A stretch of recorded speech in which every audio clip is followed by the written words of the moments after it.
So the next week, November 15th, exactly a week later, Saturday again, my home was broken into in the night.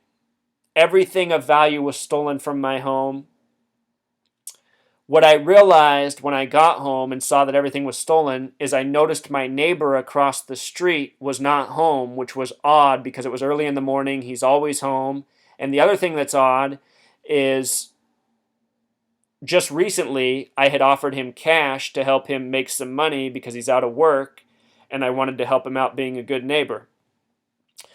So my initial thought was that my neighbor had robbed my house, and it was an isolated incident from everything else going on, but at the same time my flag was up because of everything else that had been going on with me. So my neighbor, he stayed out of town for a number of days, which is really weird because in the entire time he's been my neighbor, he had never gone anywhere. And when he came back, I let him know about all the things that seemed suspicious. And what he said to me right away is he said, "Don't forget that I'm friends with the police. And my neighbor's 30 years older than me and grew up in this town I now live in." So I thought it was a really suspicious response from him. It seemed like he definitely had something to do with my robbery. He's someone who had just found out there was cash in my house. Why? Because I had given him cash to help him out.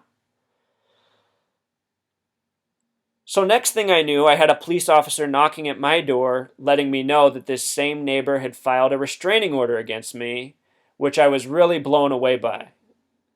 And I told the police officer what was going on. He said, "Oh, don't worry about it then. Just go to court, explain the story. They won't uphold this. They'll throw it out. Everything will be okay." So I went to court with that on my mind, thinking that's the way it would work out. The judge decided to uphold the restraining order. The day after upholding the restraining order, my neighbor went out and bought the exact same vehicle as me. Make, model, color, a fairly nice truck. And at the time, this is an older man, a single man living with his wife. They already had 3 vehicles. This new vehicle they purchased was their 4th vehicle. And keep in mind, this guy's out of work. I had just helped him out, giving him money because I knew he was on hard times. Now all of a sudden he goes out and buys a $30,000 vehicle. So I called the police department. I let them know what was up. They didn't seem too interested or to care. Nothing really happened. So this is in November, True Seeker, November 2014. From that point on, time went on. Nothing really suspicious happened again. But I'd already been through all this. I just had my house robbed, everything stolen from me. Well, lo and behold, the next part of the story happens on March 3rd, 3/3, months after November. On March 3rd, my same neighbor who robbed my house, I was in my front yard mowing my lawn. Here in Washington, we got a warmer spring than normal. I was out mowing the yard for the first time. And my neighbor, driving in the same vehicle that I now own, stops in front of my house and flips me off and also honks his horn first to make sure he has my attention. And I thought, what in the world? Why is this guy doing this, flipping me off? Him and I hadn't had any incident. I'm court ordered not to talk to him or communicate it with him because there's a restraining order.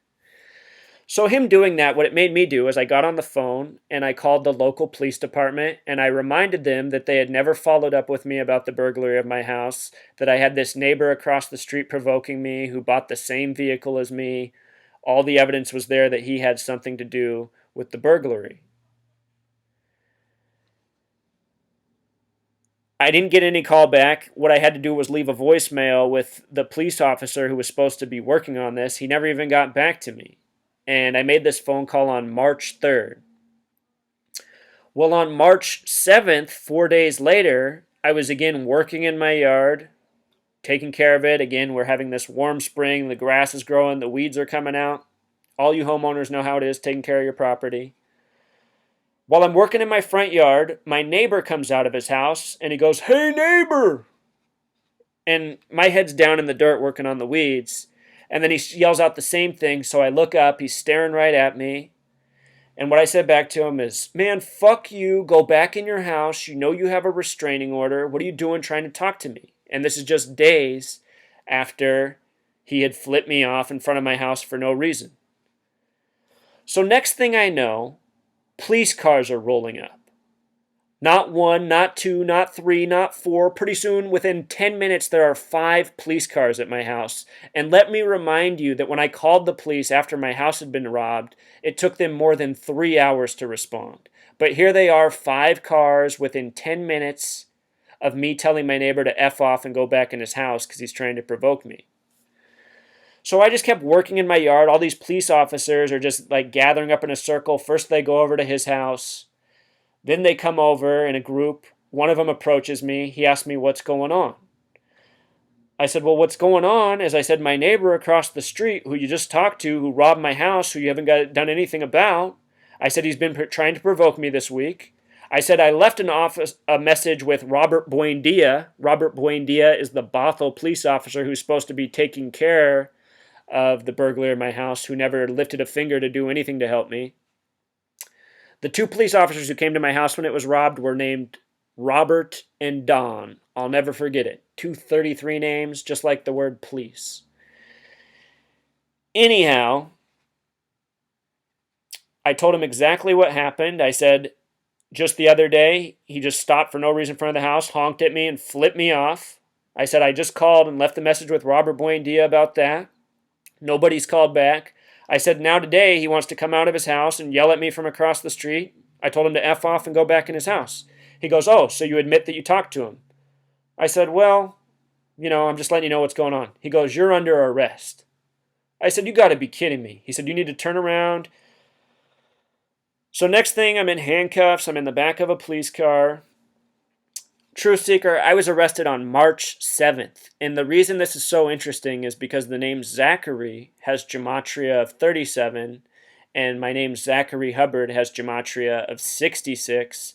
March 7th happens to be the 66th day of the year. And again, my neighbor out of nowhere had just decided to flip me off on March 3rd. So at this point, I'm starting to get really suspicious of what's going on. I'm starting to wonder who my neighbor really is.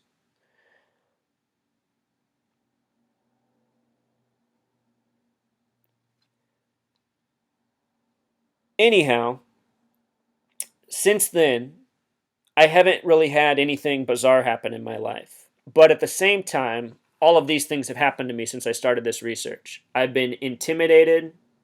I've had my house burglarized. I've had a restraining order put on against me.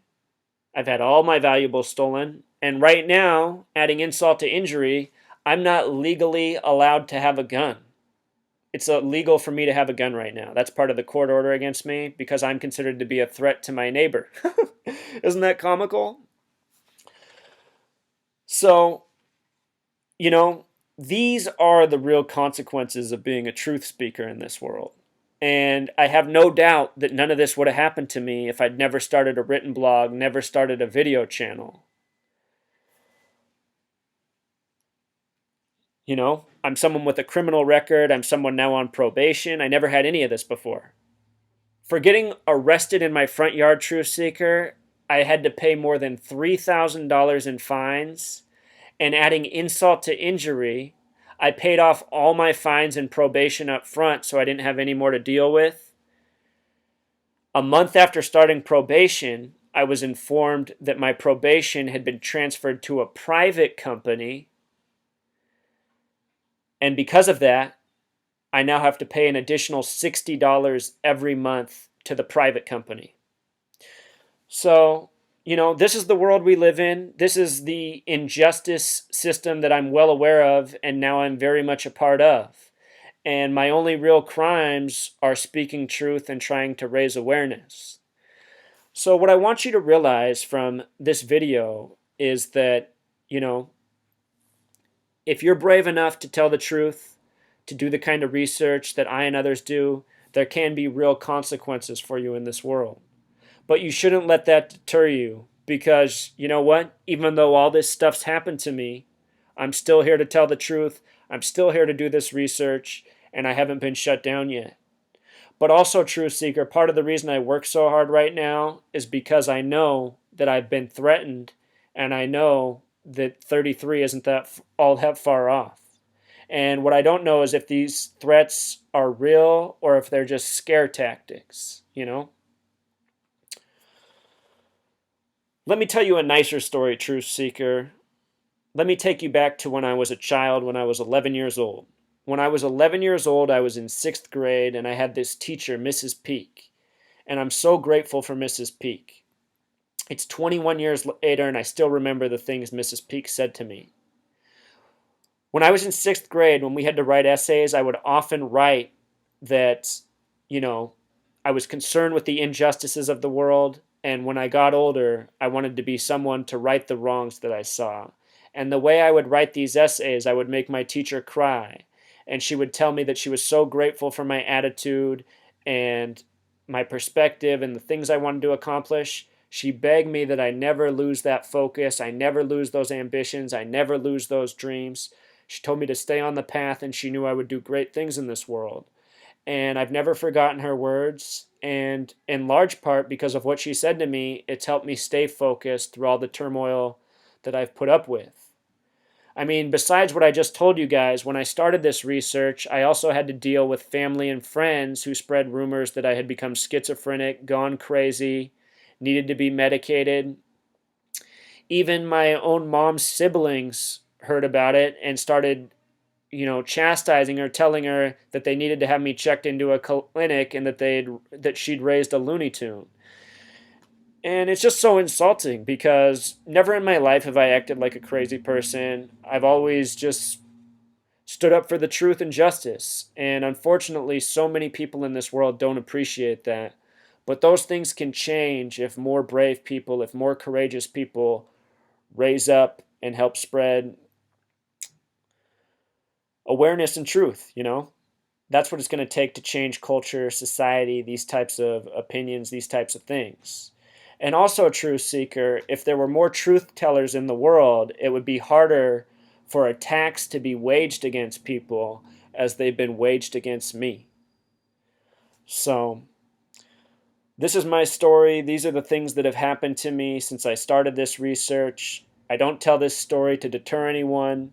I just want you to know that there are real consequences in this world for telling truth, but there's also real reward, and the reward I get is from all of you who are grateful for this work, who are replicating this work, who are using this work to enhance your life. And that's what I really want you to focus on, Truth Seeker. But